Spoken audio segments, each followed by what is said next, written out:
Hello friends, आप सबका आपके अपने चैनल कोविन लेक्चर्स में एक बार फिर से स्वागत है।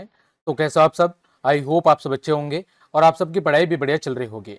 तो प्यारे विद्यार्थियों, कक्षा 6 विज्ञान विषय की सीरीज में आज हम बात करेंगे अध्याय नंबर 3, जिसका नाम है उचित आहार स्वस्थ शरीर का आधार, जो कि आपके नवीनतम पाठ्यक्रम 2025-26 के अनुसार है। इस अध्याय के समस्त पाठ के भीतर दिए गए और अभ्यास के समस्त प्रश्नों के उत्तर हम आज की इस क्लास के अंदर जानेंगे।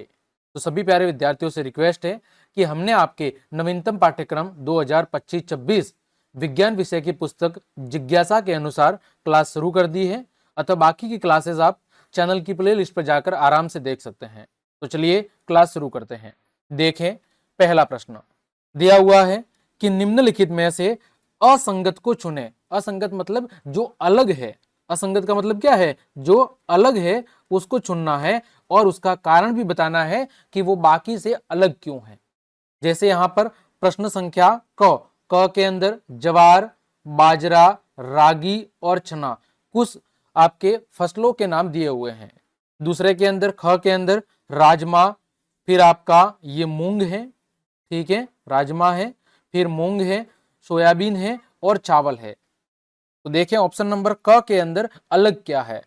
तो ज्वार, बाजरा, रागी और चना, इन चारों में से जो अलग है वो है चना।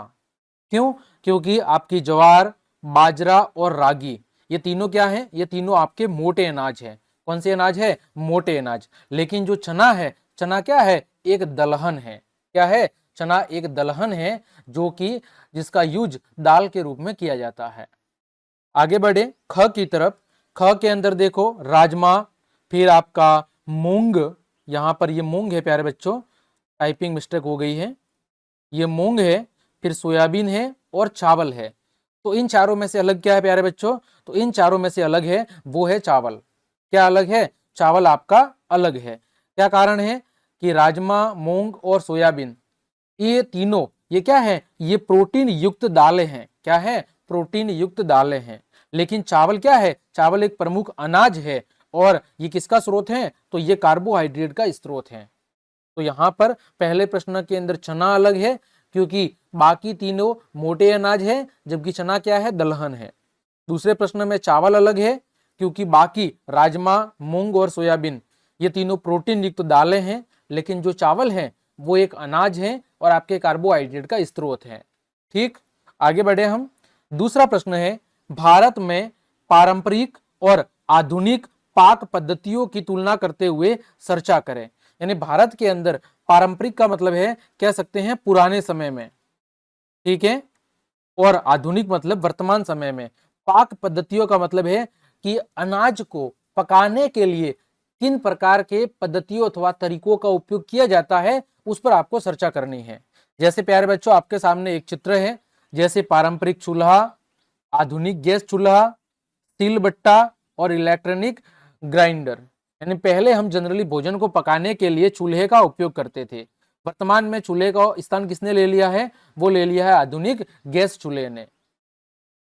पुराने समय में हम किसी भी चीज को पीसने के लिए या उसका बुरादा बनाने के लिए हम सिलबट्टे का उपयोग करते थे।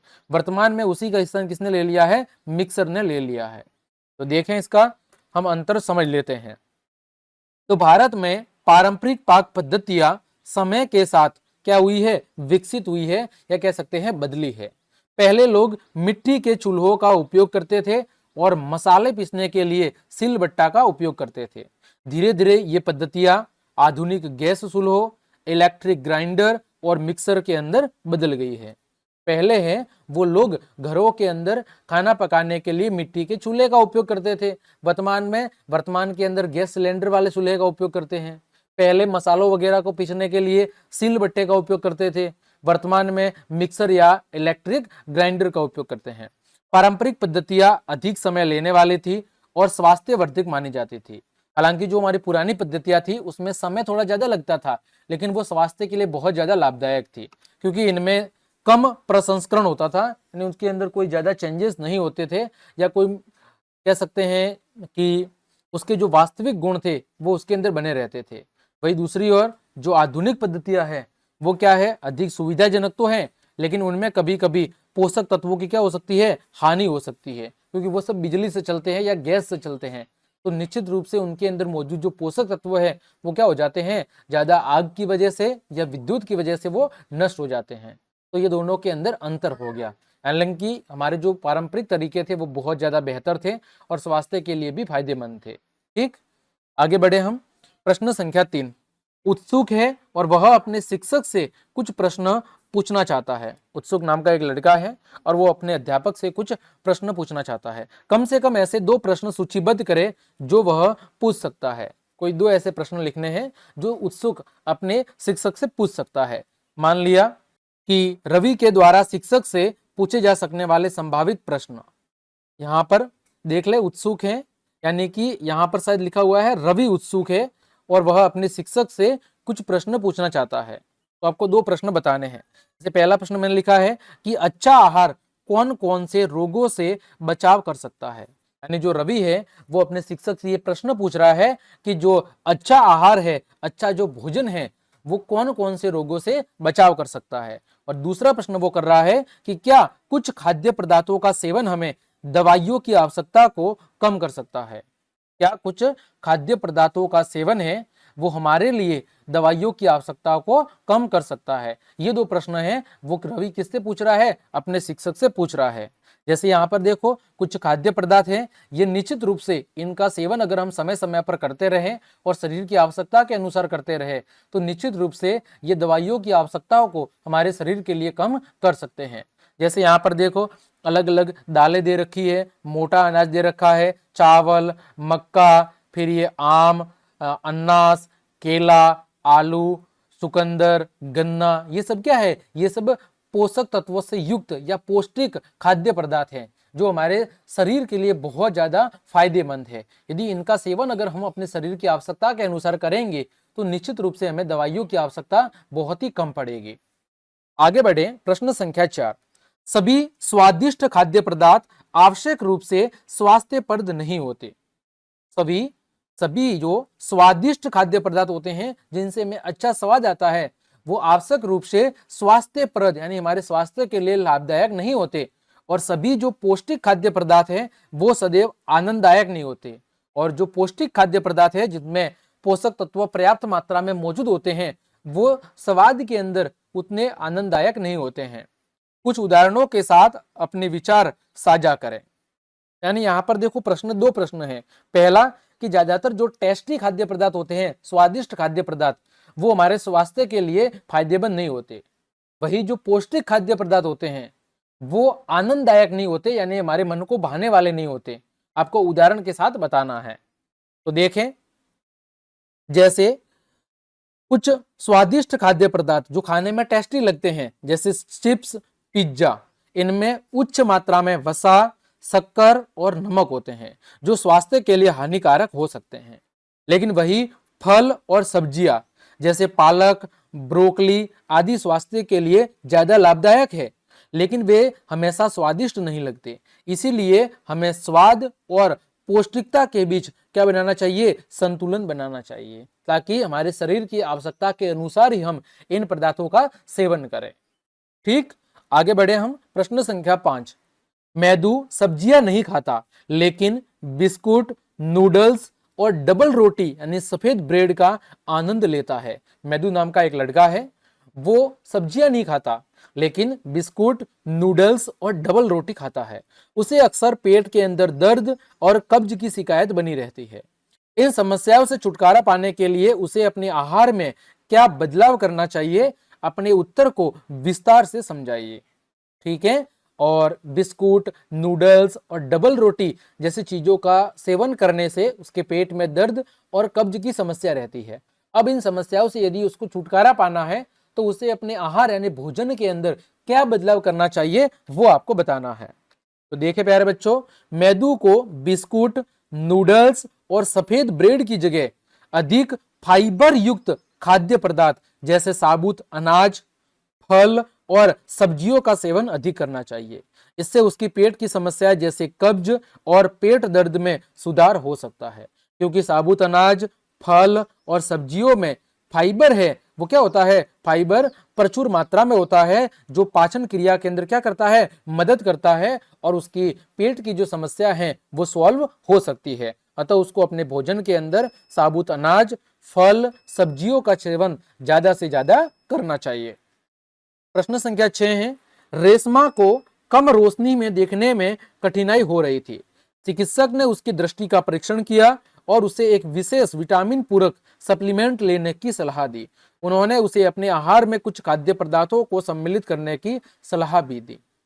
अब देखो वह किस अभावजन्य रोग से पीड़ित है। अब उसको देखने में कठिनाई हो रही है तो उसे कौन सा रोग है।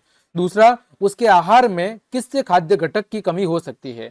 उसके भोजन के अंदर किस खाद्य घटक की कमी है जिसकी वजह से उसे यह समस्या हो रही है। और तीसरा प्रश्न है, कुछ खाद्य पदार्थों किन्हीं 4 का सुझाव दे जिन्हें इस समस्या को दूर करने के लिए उसे अपने आहार के अंदर सम्मिलित करना चाहिए। तो देखें इनका उत्तर।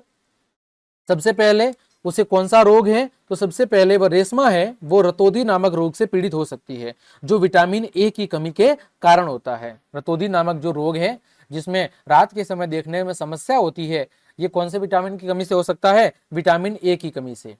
ठीक है, अब उसके आहार में किस खाद्य घटक की कमी हो सकती है, तो उसके आहार के अंदर विटामिन ए की क्या हो सकती है, कमी हो सकती है। अब कोई 4 पदार्थों के नाम लिखने हैं जो इस समस्या को सॉल्व करने में मदद कर सकते हैं, जैसे गाजर, पपीता, आम और हरी पत्तेदार सब्जियां। गाजर, पपीता, आम और हरी पत्तेदार सब्जियां, इनके अंदर विटामिन ए प्रचुर मात्रा में होता है। अतः रेशमा को अपने भोजन के अंदर इन पदार्थों का ज्यादा से ज्यादा क्या करना चाहिए, सेवन करना चाहिए, ताकि उसकी ये जो समस्या है ये सॉल्व हो सके। आगे बढ़ते हैं। प्रश्न संख्या 7 दिया हुआ है कि आपको निम्नलिखित पदार्थ उपलब्ध कराए जाते हैं। डिब्बाबंद फलों का रस, ख है ताजे फलों का रस और ग है ताजे फल। तो पोषण की दृष्टि से आप किसे लेना पसंद करेंगे और क्यों। प्रश्न क्या कह रहा है कि आपको यदि ये 3 सामग्री, डिब्बाबंद फलों का रस, ताजे फलों का रस या ताजे फल, ये तीनों चीजें अगर उपलब्ध करवा दी जाए तो आप इनमें से कौन सी चीज लेना पसंद करेंगे और क्यों। तो देखें मेरा उत्तर होगा ताजे फल। क्यों, क्योंकि पोषण के दृष्टिकोण से जो चयन होगा वो मैं किसका करूंगा, ताजे फलों का। क्योंकि ताजे फलों को लेना मैं पसंद करूंगा, इसका कारण है क्योंकि उनमें प्राकृतिक रूप से अधिक पोषक तत्व मौजूद होते हैं और कोई संरक्षक या अतिरिक्त शक्कर उसके अंदर नहीं होती है जो डिब्बा बंद फलों के रसों में हो सकती है। इस वजह से मैं पोषण की दृष्टि से ताजे फलों का सेवन करना उचित मानूंगा, जो मेरे स्वास्थ्य के लिए भी फायदेमंद होंगे। 8वां है, गौरव के पैर की हड्डी टूट गई है। उसके चिकित्सक ने हड्डियों को सीधा संरेखित किया है, यानी सीधा ऐसे जोड़ा है और क्या लगा दिया है, प्लास्टर लगा दिया है। चिकित्सक ने उसे कैल्शियम की गोली भी दी है। जब वह दूसरी बार दिखाने गया तब चिकित्सक ने उसे कैल्शियम की गोली के साथ विटामिन डी युक्त सिरप भी पीने के लिए दिया। आप चित्र 3.5 का संदर्भ लें और अग्रलिखित प्रश्नों के उत्तर दें। अब तीन प्रश्न है। पहला प्रश्न है, चिकित्सक ने गौरव को कैल्शियम की गोली क्यों दी। दूसरा प्रश्न है कि दूसरी बार देखने पर चिकित्सक ने उसे कैल्शियम की गोली के साथ विटामिन डी की सिरप क्यों दी। और तीसरा है, चिकित्सक द्वारा दी जाने वाली दवाओं के चयन के बारे में आपके मन में क्या सवाल उठता है। इन 3 प्रश्नों के आपको जवाब देने हैं। तो पहला प्रश्न है कि गौरव को कैल्शियम की गोली क्यों दी है। तो चिकित्सक ने गौरव को कैल्शियम की गोली इसलिए दी है ताकि उसकी जो हड्डी है वो जल्दी से ठीक हो सके। ठीक है, यानी हड्डियों की मजबूती के लिए कैल्शियम जरूरी होता है। फिर कैल्शियम के साथ विटामिन डी की सिरप क्यों दी है। तो विटामिन डी शरीर में कैल्शियम के अवशोषण में मदद करता है, इसलिए दूसरी बार उसे कैल्शियम के साथ विटामिन डी की सिरप दी गई है ताकि कैल्शियम का अवशोषण अच्छे से हो और उसकी हड्डी जल्द से जल्द ठीक हो सके। तीसरा, डॉक्टर के द्वारा जो ये दवाई दी गई है इसके चयन के बारे में आपके मन में क्या सवाल आते हैं। तो गौरव है वो चिकित्सक से पूछ सकता है कि विटामिन डी के बिना केवल कैल्शियम लेने का क्या प्रभाव होता, यानी यदि मैं केवल और केवल कैल्शियम लेता और विटामिन डी की सिरप नहीं लेता तो उसका क्या प्रभाव पड़ता। ये प्रश्न है वो गौरव चिकित्सक से पूछ सकता है ना। ये आप अपनी इच्छा अनुसार दूसरा प्रश्न भी पूछ सकते हैं कि भाई विटामिन डी अगर न लो तो क्या होगा, केवल कैल्शियम लो और विटामिन डी कुछ समय बाद लो तो क्या फर्क पड़ेगा। इसी तरह आप अलग अलग प्रश्न यहाँ पर पूछ सकते हैं। तो यहाँ पर तीनों प्रश्नों के उत्तर मिल गए कि कैल्शियम की गोली क्यों दी थी, तो हड्डियां जल्दी ठीक हो जाए इसके लिए। विटामिन डी साथ में क्यों दिया, कि विटामिन डी शरीर के अंदर कैल्शियम के अवशोषण में मदद करता है, और इस वजह से उसने कैल्शियम के साथ विटामिन डी की सिरप दी थी। और गौरव प्रश्न क्या पूछ सकता है कि विटामिन डी के बिना क्या कैल्शियम लेने का प्रभाव क्या दिखाई देता, या अगर विटामिन डी नहीं लेता तो उसका शरीर पर क्या प्रभाव देखने को मिलता, ये प्रश्न वो पूछ सकता है। 90 है कि जो चीनी है वो कार्बोहाइड्रेट का एक उदाहरण है। चीनी का परीक्षण जब आयोडीन विलयन से किया जाता है लेकिन इसका रंग नीला काला नहीं होता है, इसका संभावित कारण क्या हो सकता है।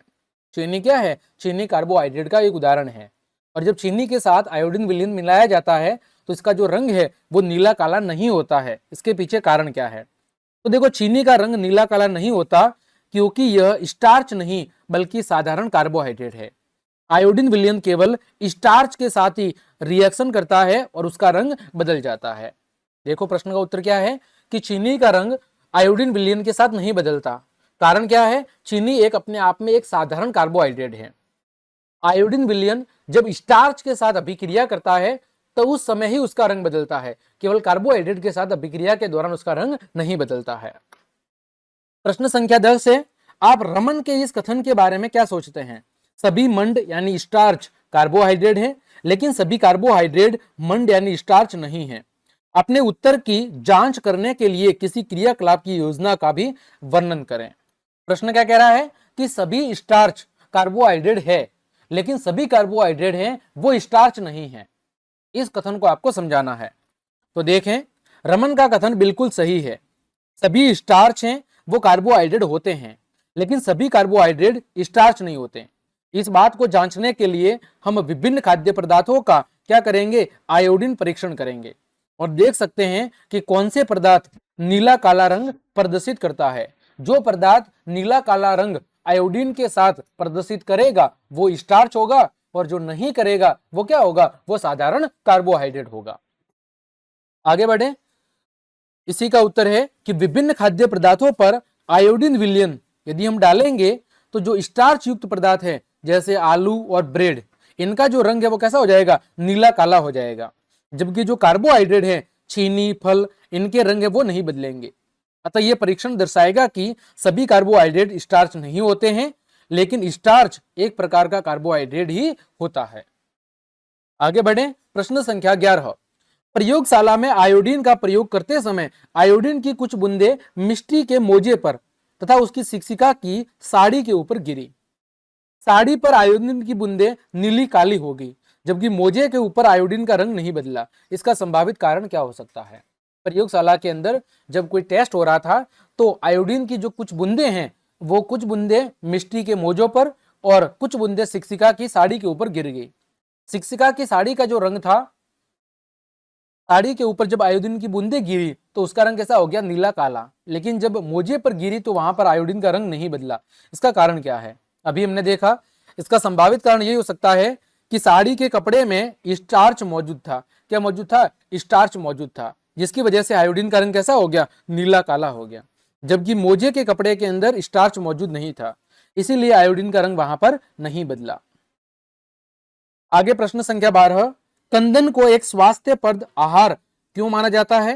क्या केवल कद्दन खाने से शरीर के पोषण संबंधी सभी आवश्यकताएं पूरी हो सकती है, चर्चा करो।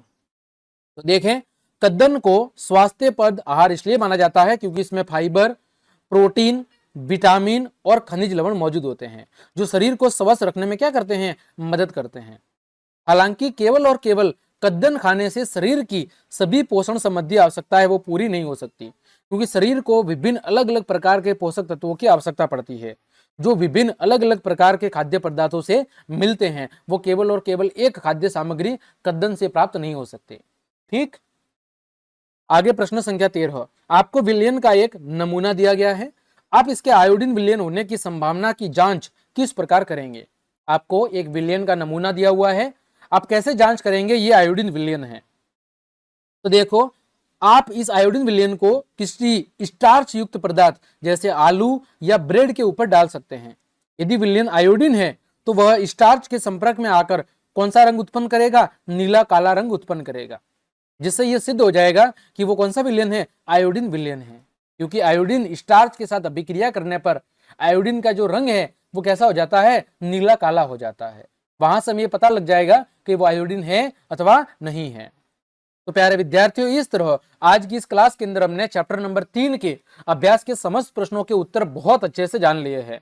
क्लास देखने के लिए आप सभी का धन्यवाद। यदि आपको मेरी क्लास और ये मेहनत पसंद आई है तो फिर लाइक, कमेंट, शेयर और सब्सक्राइब जरूर करें। साथ ही साथ सभी प्रकार की पीडीएफ्स के लिए आप मेरे टेलीग्राम चैनल गोविंद लेक्चर्स को ज्वाइन कर सकते हैं। उसकी लिंक वीडियो के डिस्क्रिप्शन में दी हुई है। वहां पर आपको सभी प्रकार के नोट्स और पीडीएफ बिल्कुल फ्री ऑफ कॉस्ट दिए जाएंगे। तो आज के लिए इतना ही, मिलते हैं अगली क्लास में। तब तक के लिए आप सबको जय हिंद, जय भारत।